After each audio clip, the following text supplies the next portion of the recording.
What's up, guys? Welcome to another episode of Hansen Athletics Radio. Going to record this one as well for the Facebook and the YouTube. So today we are going to talk about, as we transition into the summer training, summer opportunities for athletes.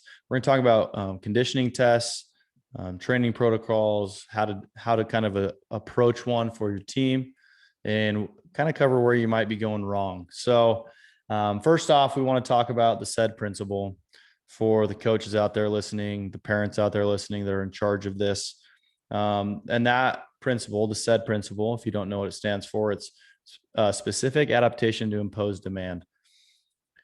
So what that means is, as you're assessing, creating a conditioning test, creating a protocol for your athletes during the summer, it's important to look at the demands that are going to be placed upon them in the sport they're playing.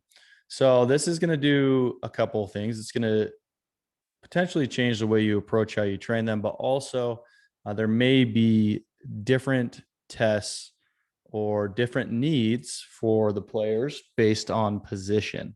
Okay, so if you're doing a sport, track and field is not as common, but if you are, let's say, conditioning test for a football team, even a soccer team, based on a midfielder's responsibilities and demands and durations versus a defensive man or a forward. So there's a lot of thought that needs to go into the testing. And commonly what we see is, it seems that people are just choosing things out that they've heard of or that they did back in the day, even though it doesn't necessarily make the most sense. So what I challenge you guys to do is, if you're a strength conditioning coach or if you're a sport coach that has this as your duty, you're going to look at the sport that you're making this for, and you're going to reverse engineer your training and testing based on the actual needs of the athletes. Okay. Not something you've done before, is not something you found on the internet or something that sounds hard. Make sure that there's a logical route that you follow to get to the program or the tests that you've put together. Okay. And then bear in mind that you have your pre-season conditioning, and then there needs to be a very aware and abrupt change in volume and intensity as you get into the season. So what you're doing in the summer and the off season right now isn't necessarily, well, for sure is not what you should be doing in season, because your athletes are already running and getting a ton of volume, actually competing in the sport. Now, where this gets tricky, before we dive too much into it, is nowadays there's a lot of athletes playing multiple sports. Not only that, but they might be playing a sport year round because they have club, and then they have high school season, and then they go back to club. We have multiple athletes in that situation for one sport, and then they also play other sports on top of that. So it's a lot to ask, but these coaches, you high school coaches, you strength conditioning coaches, you have to take into account, what is the athlete doing when they're not with me? Okay. What are they already doing? What other sports are they playing? What kind of conditioning, what kind of running, what kind of movement is that requiring of them? And are you just adding to that heap with a conditioning test that doesn't make sense? That's going to potentially lower performance and also result in overuse injuries. Okay. So you have to be aware. It's not easy. That's why we're saying this takes a professional in most cases, and it's not really fair to throw this on a high school sport coach, in terms of there needs to be literally a conversation and an understanding of what each athlete is doing beyond what you have for them, so that you can rightfully make the decisions on what their training should look like, and what their protocol should look like, and what their testing should look like. Okay. A quick one to dive into, for example, and we see this a lot. We've seen this with a lot of different teams. They're doing mile tests and 2 mile tests. So the problem with the 2 mile test in my opinion, is it's not really replicable of what they're going to do in the sport of soccer, for example. There's going to be starts and stops, jogs and sprints, and recovery periods between each one of those runs. It's not going to be a consistent, same pace 2-mile jog. Okay, so that first off doesn't fall into the line of the said principle that we were talking about. This isn't going to be ultimately applicable to what kind of condition these athletes need to be in. And just because they can run a 2-mile run, odds are they're not going to be in shape to play soccer. While there is something to be said about training for something and testing on it, right? We just believe that there's a lot more benefit to training in a way that is going to be applicable to what they do on the field in a similar demand. And jogging 2 miles, running 2 miles doesn't really fall into that category. And a good proof point behind that is, for example, we have some athletes that are on a club team that just won the club state championship. So that's where they play against all the best clubs, not high schools, clubs around the state. And then there is a clear winner on that. And also they just played in a tournament in Las Vegas against people around the whole entire United States. And they took second in that. So odds are they've been playing the entire year, and they're probably in pretty good shape for soccer if they're winning tournaments of this caliber, right? And right now, with the summer demands of what the high school coaches are asking them to do, they're actually not able, or they have to train specifically for this test, this 2-mile test, because odds are they may not hit it they probably will, but they're nervous that they're not going to hit that 2-mile test in the time that's allotted. So logically, it doesn't make sense that you're taking players that have been playing all year round, are winning, are in obviously great shape for the sport they're playing, and making them change their training to pass a test for their sport that they can't pass unless they train specifically for. They're not 2-mile runners. Okay. They're not a track and field athlete that's running a 2-miler, and that's their ultimate performance, right? So their performance is on the soccer field. So if you're athletes that have been playing all year round, they're obviously in shape for soccer, have to change their training or add extra in to pass a test, that test is not applicable to what you're doing at all, and really just adds to the mileage they're getting, because they're still practicing, they're playing club, and they're getting ready for high school. So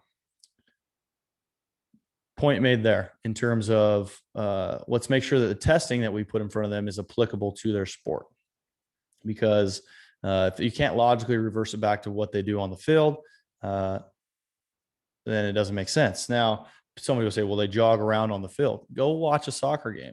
Okay. It's not a continual pace jog.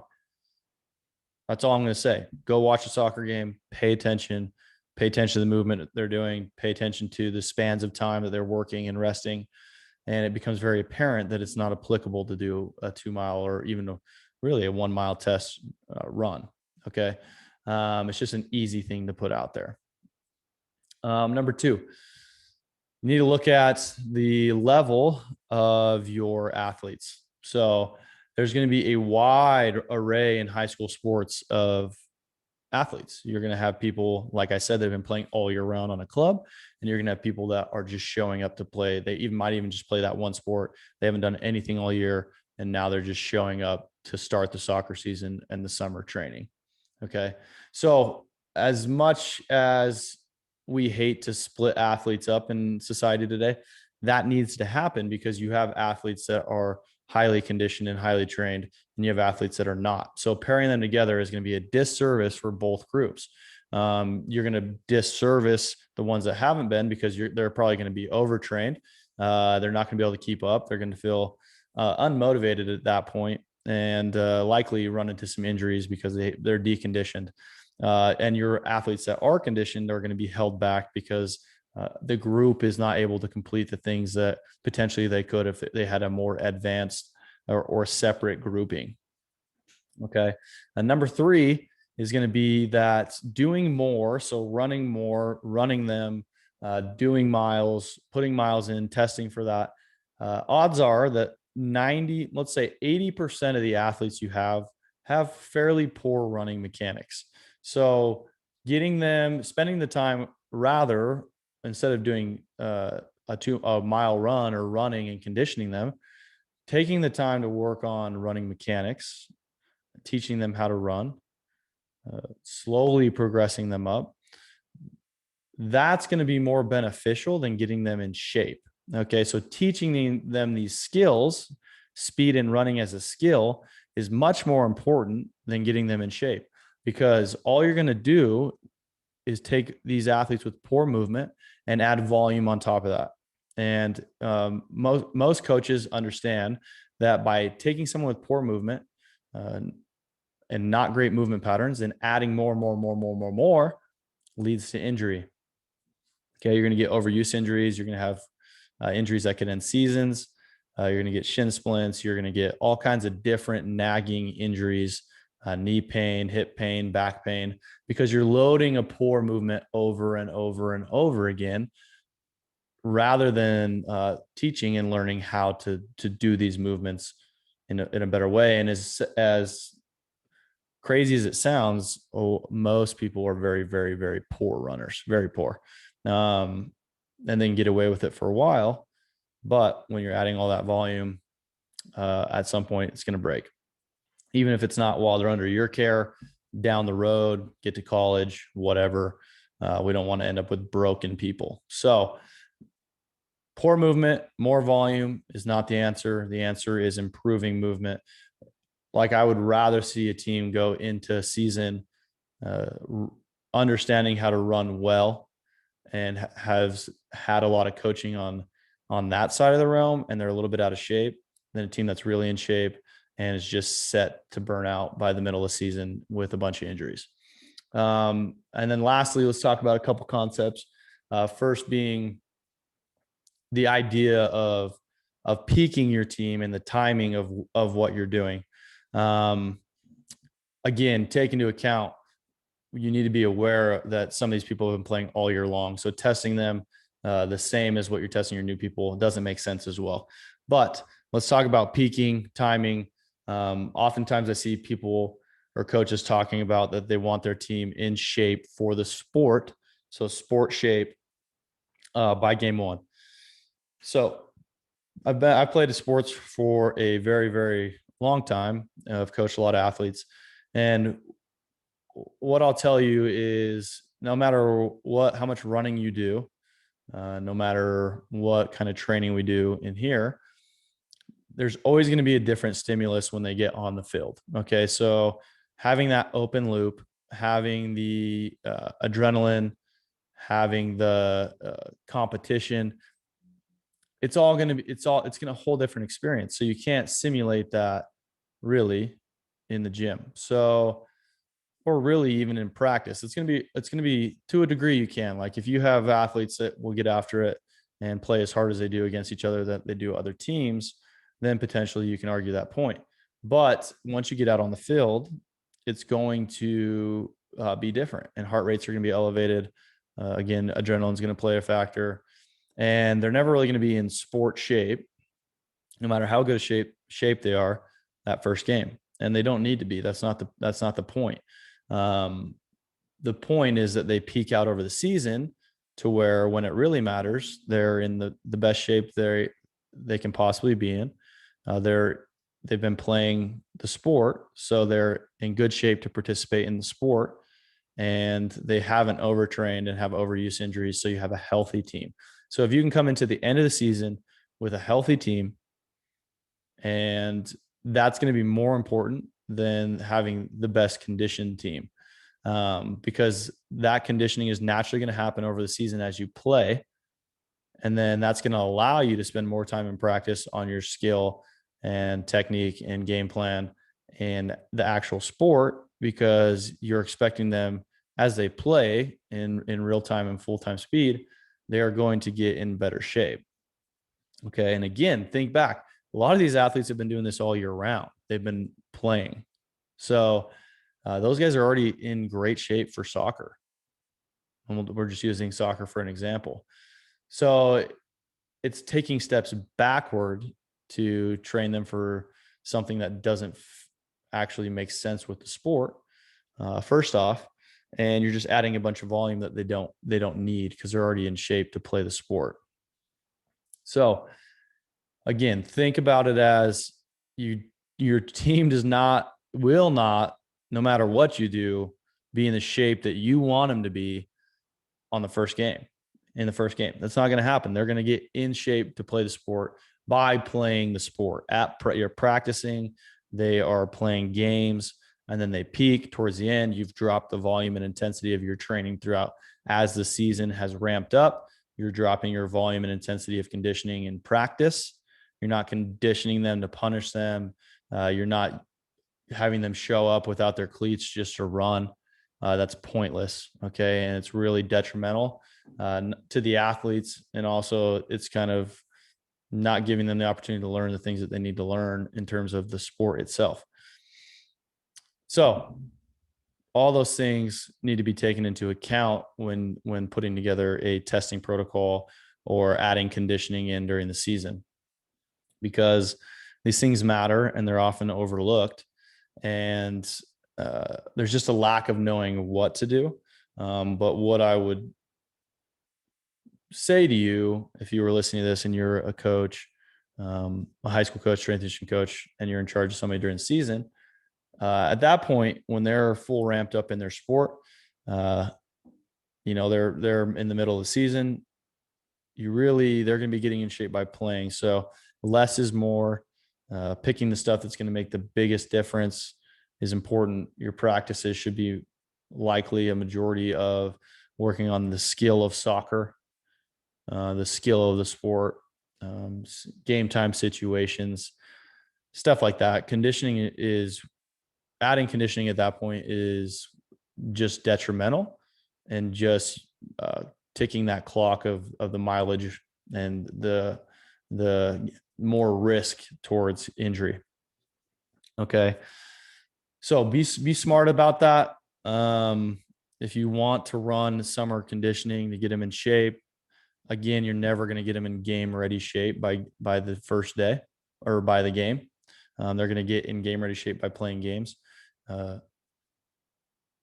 Spend that time in the summer working on the skills, building the team together, reinforcing them, positivity, getting them to build a community together.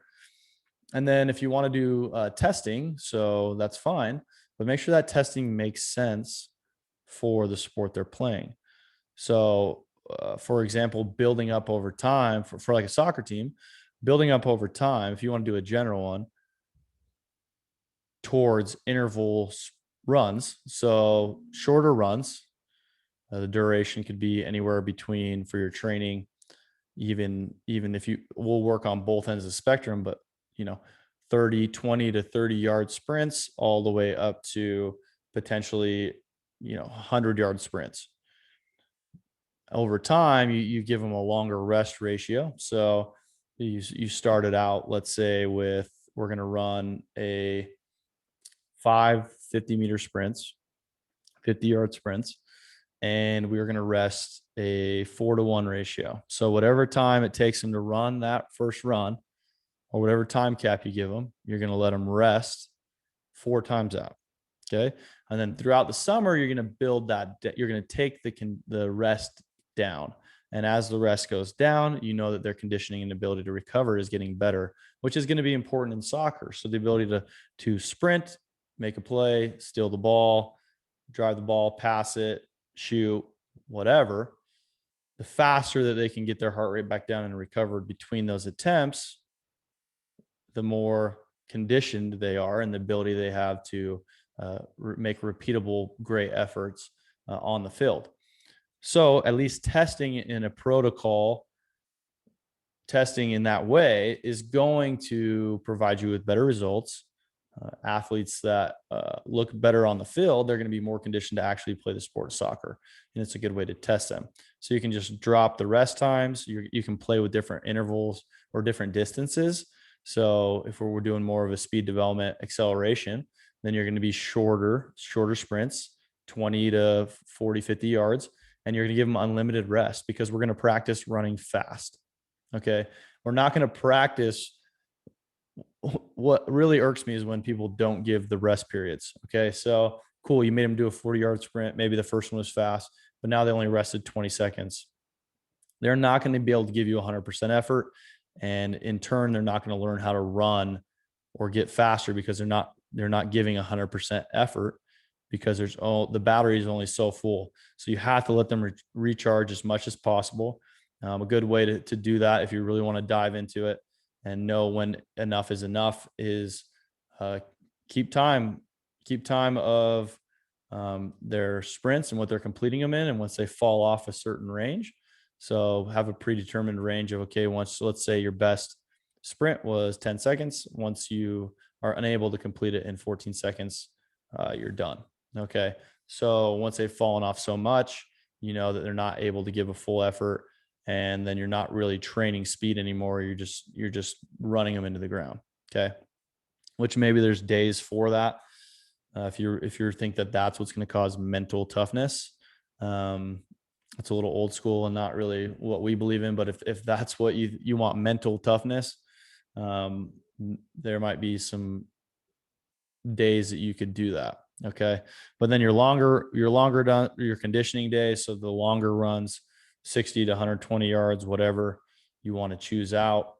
Those are going to have rest times that slowly diminish over the preseason. So you'll have a goal at the end of you're able to complete, X amount of sprints at Y distance and only rest a 1-to-1 ratio or even less than that. So they're able to complete those sprints the way you want them to, with a limited rest time that makes sense for the sport of soccer.